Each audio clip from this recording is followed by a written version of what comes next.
Ini profesi yang spesial, memiliki ruang lingkup kerja yang khusus, pola hubungan kerja yang khusus. Tapi sebagai pekerja biasa, tentu jurnalis sejak mulai masuk sampai kemudian bekerja harus mendapatkan yang namanya hak-hak normatifnya. Sebagai pekerja, saya mau ngadep kemana ini kameranya ini? Nah, sana. Supaya Gus, di sana juga teman-teman media. ya. Jadi profesi jurnalis ini sama dengan pekerja yang lain. Begitu masuk harus masuk menjadi bagian dari pekerja yang mendapatkan hak-hak normatifnya. Sedangkan sebagai profesi yang spesial tentu seorang jurnalis memiliki berbagai kelebihan berbeda dengan profesi-profesi yang lain.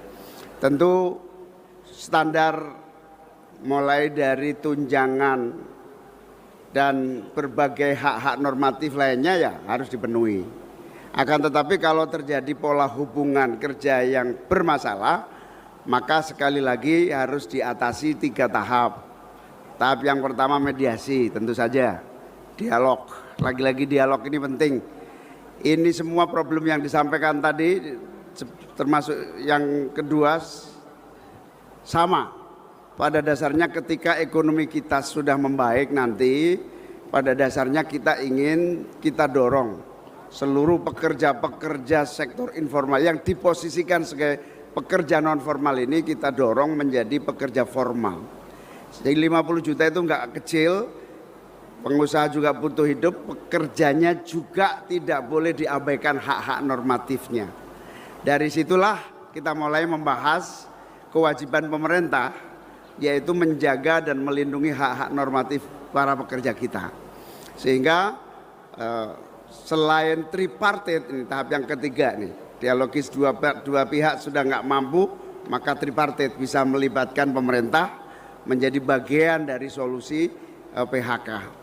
Nah, ketika ini sudah dan rata-rata kalau tripartit teratasi, maka yang kedua kita bisa masuk ke yang paling akhir adalah peradilan. Peradilan untuk mengatasi perbedaan pandang tentang hak-hak yang melekat pada seorang pekerja.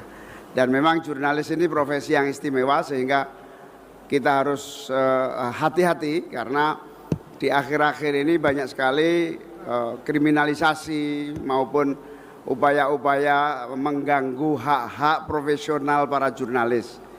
Saya dan Mas Anies yakinlah nanti suatu hari kalau mendapatkan amanah ini kita akan menjamin hak-hak yang melekat pada seorang jurnalis, kebebasan untuk menyampaikan ekspresi pekerjaannya, kebebasan, perlindungan hukum itu mutlak. Saya kira itu, mungkin Mas Anies tambahin. Cukup. Terutama yang aspek tadi, kriminalisasi. Menurut saya aspek kriminalisasi harus hati-hati, harus ada pedoman khusus di aparat penegak hukum ketika ada pelaporan-pelaporan terhadap jurnalis, sehingga kita punya mekanisme screening yang lebih ketat, yang memang legitimate terjadi pelanggaran, di situ memang bisa dilakukan penuntutan.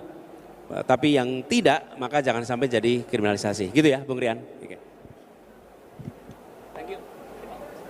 Salam teman-teman kamera. Terima kasih ya.